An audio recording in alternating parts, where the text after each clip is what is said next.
Assalamualaikum warahmatullahi wabarakatuh. Kawan-kawan yang dimuliakan Allah Subhanahu wa taala, kali ini saya ingin berbagi mengenai dimensi spiritual dalam puasa. Nabi Muhammad SAW bersabda, betapa banyak orang yang melaksanakan puasa tetapi tidak mendapatkan apa-apa kecuali lapar dan dahaga semata. Dan betapa banyak orang yang melaksanakan sholat malam tetapi tidak mendapatkan apa-apa kecuali begadang menahan kantuk semata. Hadis ini memberikan pelajaran kepada kita bahwa ibadah puasa memiliki dua aspek. Yang pertama aspek lahiriah, yang kedua aspek batiniah. Dalam kehidupan kita sehari-hari, perilaku kita sebenarnya memiliki dua aspek ini. Contoh misalnya mahasiswa yang sedang kuliah. Dia berangkat kuliah, datang ke kelas, duduk di bangku kelas, kemudian mengisi daftar hadir dan mengikuti kuliah dari awal sampai akhir. Tapi ketika ditanya apa yang dipahami dalam perkuliahannya, dia tidak bisa menjawab. Mungkin dia tidak memperhatikan, mengobrol dengan temannya, atau bahkan tidur di dalam kelas. Secara lahiriah dia kuliah, tapi batinnya tidak. Karena batin kuliah adalah adanya pemahaman terhadap materi. Contoh yang kedua misalnya pasangan suami istri. Mereka berdua tercatat sebagai suami istri di KUA. Ada bukunya, ada saksi, ada ijab qabul. Kemudian mereka tinggal serumah. Tetapi suami terlalu sibuk bekerja, berangkat pagi pulang malam. Juga istrinya pun begitu. Bekerja, berangkat pagi, pulang malam. Ketika malam hari mereka bertemu hanya berkomunikasi seadanya karena energi mereka habis untuk bekerja dan bahkan pikiran mereka masih ada di kantor atau masih pada pekerjaan yang belum selesai. Secara lahiriah mereka menikah, tapi batinnya tidak. Karena batin dari menikah adalah kasih sayang dan perhatian dari suami dan istri.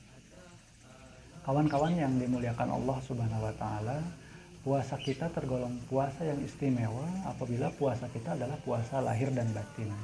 Dalam arti puasa kita tidak hanya menahan lapar dan dahaga saja, tetapi puasa kita memberikan dampak batiniah kepada diri kita yang terwujud dalam perbaikan perilaku kita sehari-hari. Perilaku kita semakin hari semakin baik.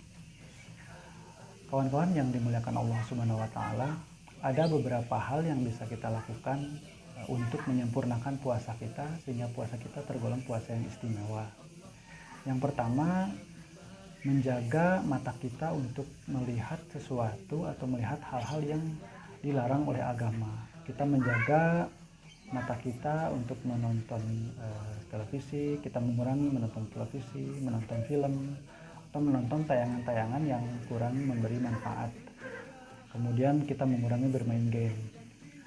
Yang kedua, kita menjaga lisan kita untuk berbohong, kemudian membicarakan kejelekan orang lain, dan berbicara kotor atau berbicara kasar. Kita memperbanyak membaca Al-Quran, kita memperbanyak berzikir kepada Allah Subhanahu wa taala. Yang ketiga, kita menjaga pendengaran kita dari mendengarkan hal-hal yang dibenci oleh Allah Subhanahu wa taala.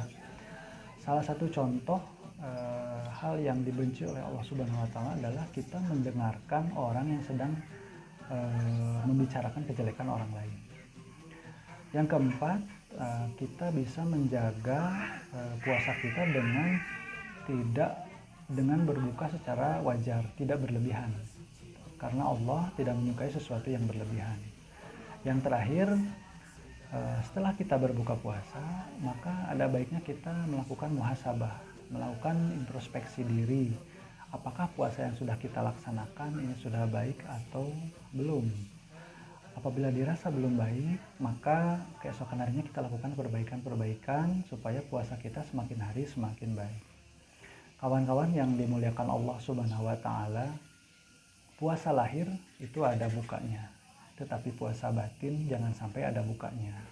Ketika sedang berpuasa, kita menahan diri untuk tidak membicarakan kejelekan orang lain, maka setelah berbuka kita tetap menahan diri untuk tidak membicarakan kejelekan orang lain. Itulah puasa batin yang tidak ada bukanya.